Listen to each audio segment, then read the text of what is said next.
Bonjour, bonsoir les amis, j'espère que vous allez bien, que vous êtes en forme, que vous avez la pêche. Alors, on va parler d'Elon Musk qui fait marche arrière. Alors, bien évidemment, l'affaire Twitter, l'affaire Twitter, tout le monde a dit que c'était génial, que c'était un génie, qu'il allait révolutionner les médias, que c'était un coup de génie, etc. Et rappelez-vous, moi, de ma précédente vidéo, je vous avais dit, le mec, il a déjà quand même beaucoup de boulot. Et si en plus, il se rajoute le fardeau de Twitter, bon, alors bien sûr, clairement, Elon Musk, c'est l'influenceur du moment. Hein. C'est la personne la plus influente. Et ce qui est génial, c'est que l'année dernière, en début d'année, donc 2021, j'avais dit, cette année, Elon Musk sera l'homme de l'année. Et j'ai eu beaucoup de bol, hein, puisque il a été nommé par le Time, la personne, Time Magazine, la personne de l'année. D'accord? Et pourquoi? Parce que, honnêtement, alors au-delà du fait que Elon Musk est devenu en 2021 l'homme le plus riche au monde, c'est quelqu'un qui a eu une énorme influence sur les marchés financiers, sur le Bitcoin, sur plein de choses. Et il a vraiment soufflé le chaud et le froid. C'est quelqu'un qui a énormément de culot. C'est quelqu'un qui a failli se ruiner à plusieurs reprises. D'ailleurs, Tesla était au bord de la faillite en 2007-2009. Et pourtant, il a rebondi. Et c'est probablement la plus belle réussite de 2020, de 2021. La plus belle réussite de la pandémie. C'est celui qui a détrôné tout le monde.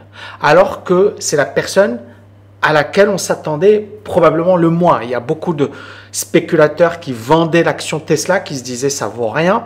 Quand on comparait Tesla avec ses concurrents Volkswagen, Toyota et compagnie, Tesla sur le papier ne faisait pas le poids, ne produisait pas autant de voitures. J'avais rédigé des vidéos sur le sujet. Mais je vous avais dit également, en fait aujourd'hui c'est de la psychologie, c'était début 2021. Je vous avais dit en fait il n'y a rien à comprendre. Le marché il est haussier, le marché veut acheter Tesla. C'est pas sur un plan fondamental, c'est juste parce que Elon Musk c'est l'homme du moment. Et Elon Musk l'a compris, il en a joué un maximum. Et c'est vrai qu'en 2021, le Dogecoin, le Bitcoin, voilà, il a fait ce qu'il voulait. Il s'est amusé comme un gamin. Il s'est moqué de Warren Buffett, il s'est moqué de Zuckerberg, il s'est moqué de Jeff Bezos. Il disait, bon, t'es plus numéro un. On a l'impression que c'est un ado, le mec. C'est l'homme le plus riche au monde, on a l'impression qu'il a un problème. Et le problème, il est là, c'est qu'avec Twitter, il s'est dit, bon, allez, je vais acheter Twitter, je suis l'homme le plus riche au monde, je vais me lâcher. Et en fait, le problème, c'est que non seulement, vous savez, quand vous passez ce type de contrat, il y a ce que l'on appelle, voilà, une option. Donc, déjà, il devra verser $1 milliard de dédommagement à Twitter, mais ça ne s'arrête pas là. Et vous voyez ici que Twitter dit, on va poursuivre Elon Musk pour rupture de contrat. Parce qu'en plus, il y a des gens qui démissionnent aujourd'hui de Twitter. Il y a des gens qui ne sont pas du tout contents. Il y a des gens, il y a la société qui a également baissé en bourse. Je vais revenir sur Twitter. Alors bien évidemment, il n'y a pas que ça. Mais là, c'était l'annonce de Elon Musk, d'accord? Et là, c'est après.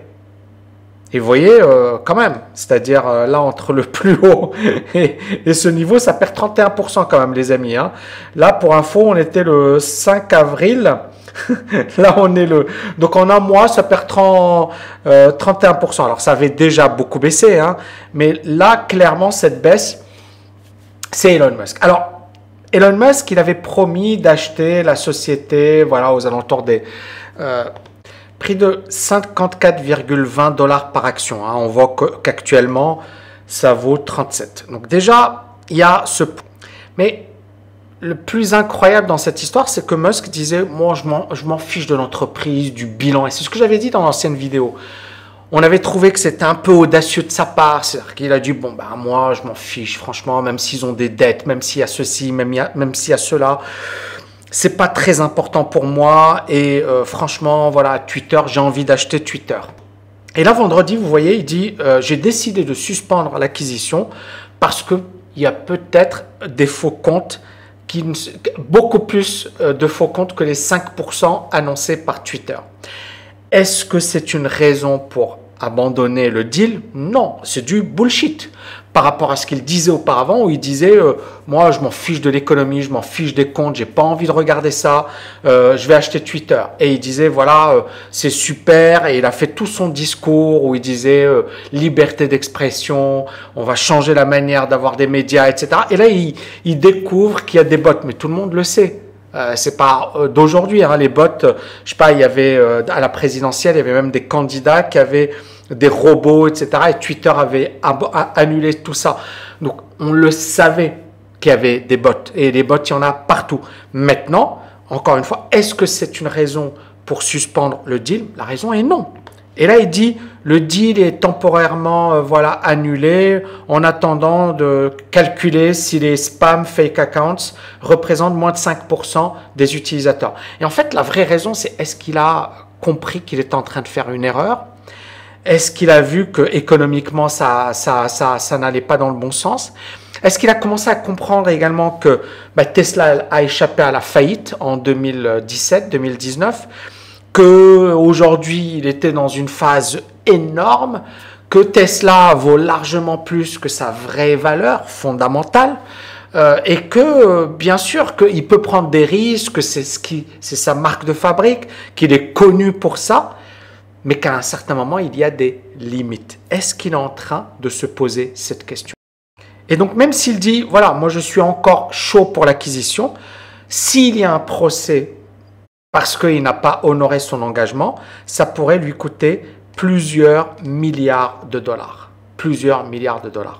Voilà, si Musk devait abandonner une offre parce qu'il estimait avoir payé en trop, Twitter pourrait le poursuivre pour des milliards de dollars de dommages à intérêts, en plus de percevoir les frais d'1 milliard de dollars. Donc le 1 milliard de dollars, c'est juste...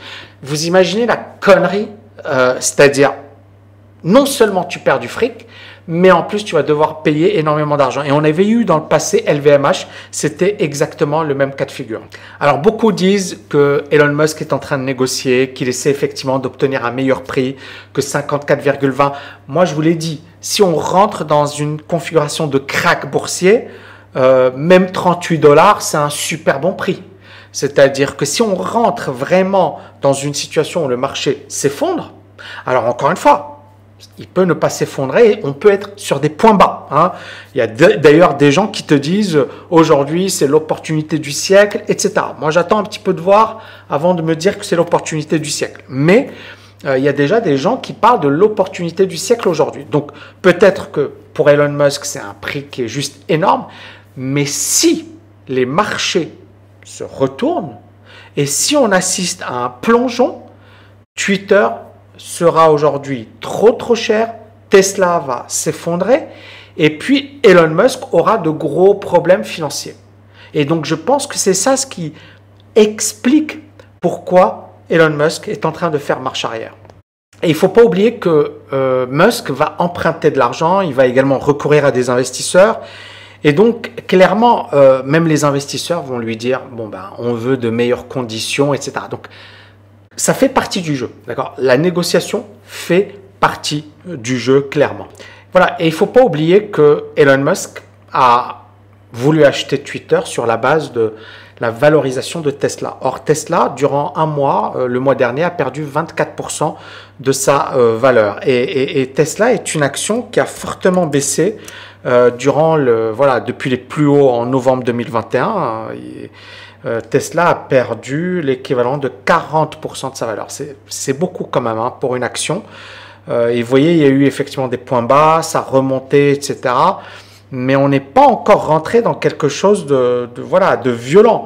C'est-à-dire Tesla reste encore une action surévaluée, une action qui a énormément progressé. Regardez, depuis 2020, c'est probablement l'action qui a explosé le plus à la hausse. Hein, entre mars 2020, je vais mettre ici un mars, c'était ça. Hein, et les plus hauts, elle a pris 1672%. Donc c'est du délire ce qui s'est passé sur Tesla. Donc Tesla est vraiment une action qui est extrêmement surévaluée. Sur un plan technique, bon, si vous me suivez depuis pas mal de temps, on a une divergence qui est énorme à la baisse. D'accord, elle est là. et on casse déjà un premier niveau. Il y a le deuxième niveau, ça va être les 50%. Et ça, c'est des niveaux mensuels, les amis, mensuels. Donc, le premier gros support est situé à 394. C'est-à-dire que Tesla, si on a un crack de marché, c'est un truc qui peut perdre encore 50% de sa valeur par rapport au niveau actuel.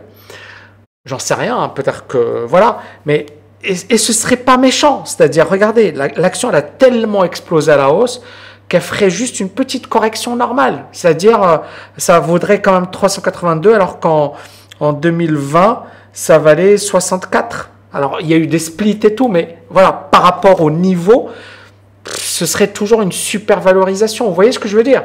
Donc, mais pour Elon Musk, ça voudrait dire qu'il ne serait plus en position de force comme il l'est aujourd'hui. Ça voudrait dire également une grosse baisse de son patrimoine. Et donc, il est en train de, je pense, d'analyser tout ça. Et ça, c'est le Nasdaq, hein, l'indice des valeurs technologiques. On a cassé les gros niveaux, dont je vous avais parlé depuis pas mal de temps. Et là, voilà, ça a cassé ce gros niveau. C'est vrai que c'est un niveau qu'on n'a pas touché depuis 2011. C'est rien que ça, hein, rien que ça. Donc, c'est la première fois qu'on casse un tel niveau. Et pour moi, c'est quand même pas top. D'accord? C'est quand même pas top. Donc, si on rentre dans un marché baissier sur les valeurs technologiques, Tesla va morfler et Twitter également. Et il y a quelque chose dont Elon Musk ne va pas parler, mais bien évidemment, c'est important de le mentionner. Pourquoi Elon Musk commence à avoir peur par rapport à Twitter? Parce qu'en fait, les intérêts sont juste énormes. Le deal qu'a négocié Elon Musk, en fait, c'est une dette de 13 milliards de dollars.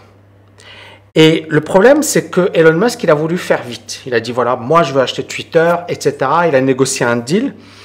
Et donc, si ce deal est conclu, Twitter aura des frais d'intérêt annuels de 1 milliard de dollars. Ce qui est juste gigantesque. Alors, comment ce sera financé? Par ce que l'on appelle voilà, du high yield debt, mais également voilà, des obligations au rendement et des prêts à effet de levier. Les charges, donc on parle de 900 millions de dollars, Bloomberg parle de 751 milliards de dollars. Et donc le problème, c'est que quand tu as rien qu'en intérêt 1 milliard de dollars de dépenses par an, tu as intérêt à être rentable. Or, si on a un crack, si on a une situation de marché qui n'est pas top, si le marché s'effondre, qu'est-ce qui va se passer? Twitter risque de faire faillite, ou du moins d'être en grave difficulté.